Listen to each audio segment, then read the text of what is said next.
incredible advances that it's made in our understanding of our universe. It's just the breadth of the scientific discoveries it's been able to make. Everything from the age of the universe, proving the existence of black holes, to discovering brand new things, like the universe is accelerating due to mysterious dark energy. Hubble has consistently taken us to places we've never been, visually, of course, and empowered us to answer questions that in a previous generation of telescopes we couldn't even pose. So I think what excites me is that it shows us the wonder of the universe, places we can't get to right now. From comets and asteroids to some of the most distant galaxies yet discovered, Hubble continues to revolutionize astronomy in our solar system and beyond. Hubble has changed the way we view our universe and ourselves. We're on a never-ending journey, and the Hubble Space Telescope celebrates its quarter century of exploration.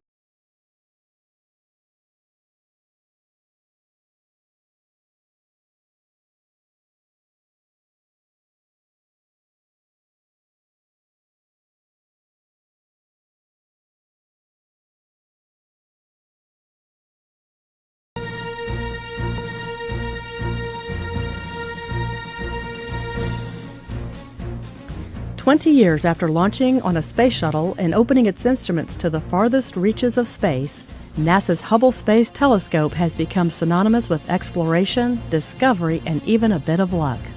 One of the things that Hubble has done is it really taught us something about our place in the universe and our role within it. We want to know, how did the universe start? How did our galaxy start? How did the Earth start? How did life on Earth start? And we also want to know, how will all of these things end?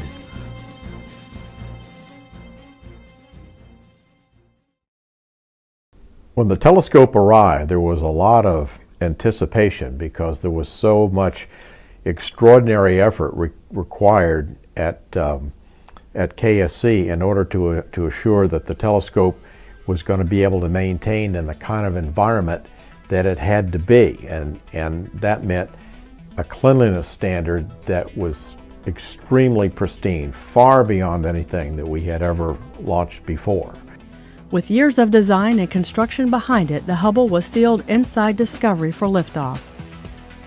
The Hubble Space Telescope flew into the national consciousness on April 24, 1990, inside the payload bay of Space Shuttle Discovery. The launching of the telescope itself was a huge deal because the Hubble Space Telescope was long awaited, and it was supposed to be launched in the year that the Challenger accident happened. Hubble was different from land-based observatories because it would operate from a point hundreds of miles above the distorting effects of Earth's atmosphere. Though its 94.5-inch mirror is small compared to those built on the ground, the telescope is huge by spacecraft standards. At more than 43 feet long, the telescope took up most of the shuttle's payload bay. But as large as Hubble was, it was sent up with a tiny flaw in its main mirror. It was an imperfection less than the width of a human hair, but it was enough to blur Hubble's images and leave the observatory's potential in doubt. To find out 2 months after launch that it was launched with a misshapen mirror was crushing to NASA. When the telescope had its spherical aberration and needed glasses, we had already built expectations to the point that they were expecting to see these kind of things right away, when in fact, even if the telescope had worked, where it's going to take astronomers a considerable amount of time to get some of that data and then to see what else Hubble was going to find that we didn't know about. The telescope was quite powerful even with the flaw, but NASA knew it would have to fix it. So engineers set out to build Hubble a set of contact lenses. So I think that was probably our biggest challenge, was to try to make people realize that these things were still going to happen. We just needed a little time to fix this problem. Being able to restore the Hubble Space Telescope's observational capabilities was incredibly important to the agency, and they put together a great plan to do it. Astronauts made 5 back-to-back spacewalks during the repair mission, a first. They spent more than 35 hours working on the telescope in the payload bay. The Hubble repair had effects reaching beyond the telescope's health as well. This mission wasn't just about restoring the Hubble Space Telescope, it was about whether NASA had the capability to go off and build the International Space Station.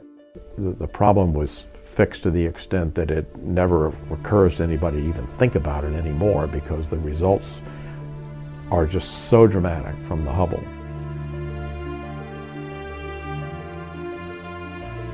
The first images from the telescope proved the servicing achieved its goal. The Space Telescope was free to look into the farthest distances ever seen, nearly as far back as the beginning of the universe. Astronauts made 4 more servicing flights to the Hubble Space Telescope to upgrade its instruments and replace critical components. We did it in a way that we knew it was the last time we were ever going to visit the telescope, and we had to do everything to it that we wanted to do if we wanted it to last a lot longer. So that made it more complex. And when the mission was over, the feeling was we'd done it. They had seen different worlds for the very first time through the eyes of the Hubble Space Telescope, and it's really expanded the general public's view of the universe, how the universe began, what the ultimate fate of the universe is going to be. It has ignited, it just has ignited the imagination of the collective American public. The Space Telescope repaid each mission with more incredible views of space that all could see and appreciate. Hubble observations astounded researchers by showing the universe was not only expanding, it was speeding up.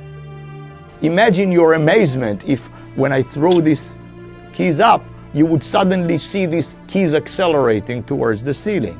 This is what we discovered. This was extraordinarily surprising, and it led to this notion of dark energy that is pushing on the universe to accelerate.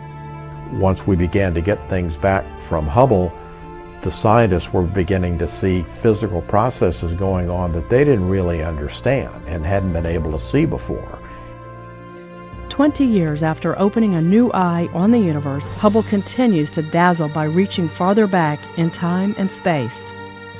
The light that we're just now receiving from some of these galaxies and different objects show younger and younger galaxies and stars, the light for which, when they left that galaxy, the Earth hadn't even been formed yet.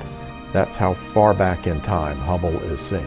We're talking about questions that a few tens of years ago we didn't even know to ask.